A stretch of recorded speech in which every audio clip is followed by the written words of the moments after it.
কষাকষি হবে, তর্ক হবে, বিতর্ক হবে, ঠিক না?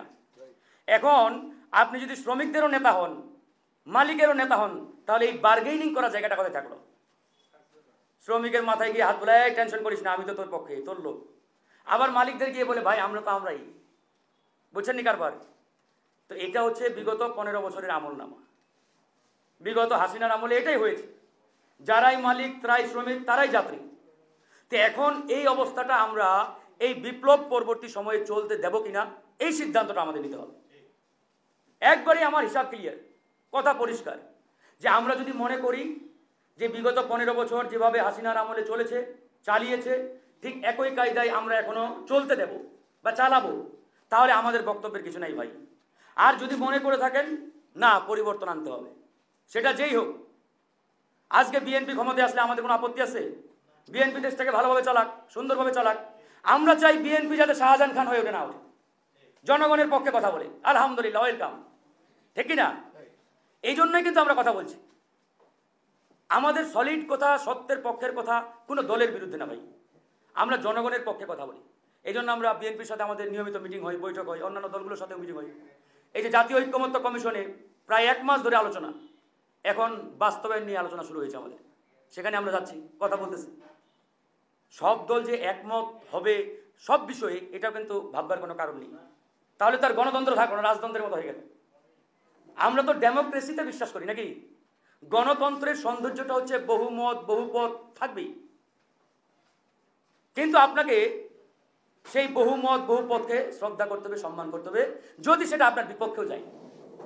তা আমরা এজন্য সেটা নিয়ে বারবার কথা বলেছি, কথা বলার চেষ্টা করছি। তো আজকে এখানে যাত্রী কল্যাণ সমিতির যে ফোকাল পয়েন্ট, মূল যে তাদের দাবি, যে যাত্রীদের অধিকার, যেটা বিগত বছর মানে 15-16 বছর আমরা পাই নাই, দেখিও নাই। তো এই জিনিসটা আমাদের প্রতিষ্ঠা করতে হবে। এই জন্য যাত্রী কল্যাণ সমিতিকে মানে এমনভাবে স্ট্রং হতে হবে যে পলিটিক্যাল পার্টিগুলো যাতে ওদের কাছে আসে, মানে আপনারা গিয়ে রাজনৈতিক দলগুলোর কাছে ধর্ণা দিবেন, এইরকম পরিস্থিতি আমাদের তৈরি করা যাবে না। বিগত সময়ে আমরা কি দেখেছি, যে একটা ইউনিভার্সিটির ভাইস চ্যান্সেলর হওয়ার জন্য ওই আশপাশের ইউনিয়নের তাঁতিলীগ, ছাতিলীগ, পাতিলীগের নেতার কাছে গিয়ে ধর্ণা দিত, গিয়ে বলতো ভাই আমার নামটা একটু সুপারিশে পাঠায়েন গণভবনে, আস্তাগফিরুল্লাহ।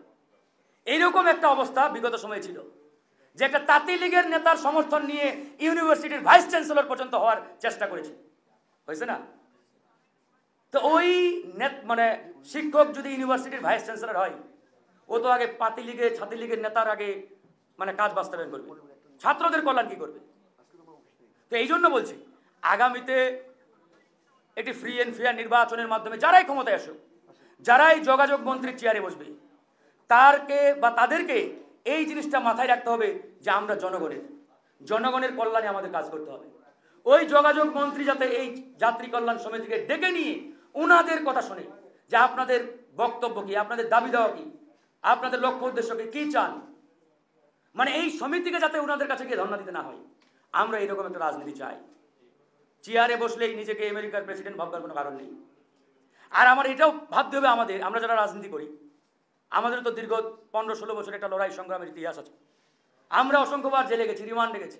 এই যে আমি ফারুক হাসান 22 বার হামলার শিকার হয়েছি, দেখছেন আমার কপালে এখনো 3 ইঞ্চি দাগ, অস্ত্রের পুরো শরীরে দাগ লেগে আছে। এটা এই জন্যই বলছি, এখানে যারা আছেন সবাই নির্যাতিত, নিপীড়িত। তার মানে বিগত 15-16 বছর অনেকেই আমরা বাসায় ঘুমাতে পারি নাই। মানে এই পরিবেশ যাতে আগামীতে আর না হয়, এটা খেয়াল রাখতে হবে ভাই। দেশটা আমাদের সবার, দেশ যদি ভালো থাকে সবাই ভালো থাকবেন। আগামীতে যদি এখানে ফ্যাসিবাদ আবার ফিরে আসে, আবার যদি কোনো একটা ঘটনা হয়, সবচাইতে বেশি আপনার মানে কি বলবো, ভিকটিম হবে কিন্তু বিএনপি বড় দল হিসাবে, সবচাইতে বড় দল হিসাবে। তো এই জিনিসগুলো আমাদের বারবার ভাবতে, আমরা কিন্তু এই জিনিসগুলো তারেক রহমান সাহেবের সাথে যখন মিটিং হয় আমাদের, ওখানেও বলি, কারণ আমরা তো সহযোদ্ধা। আমরা একই সাথে কাঁধে কাঁধ মিলিয়ে আমরা ফ্যাসিবাদ বিরোধী আন্দোলন করেছি একসাথে, জামাতের মতো করেছে, অন্যান্য দলগুলো তাদের মতো করেছে, কিন্তু সবাই মাঠে ছিল না? তো সেই জায়গা থেকে দেশটা আমাদের সবার।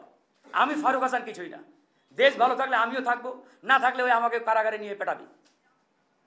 15 দিন রিমান্ডে ছিলাম, একটা না 4টি কথা ভাই। তো এইগুলো তো আমরা সহ্য করে আসছি। তো যাই হোক, আজকে এই যাত্রী কল্যাণ সমিতির দাবির সাথে গণ অধিকার পরিষদ পরিপূর্ণভাবে সংহতি জ্ঞাপন করছি, আমরা একমত পোষণ করছি।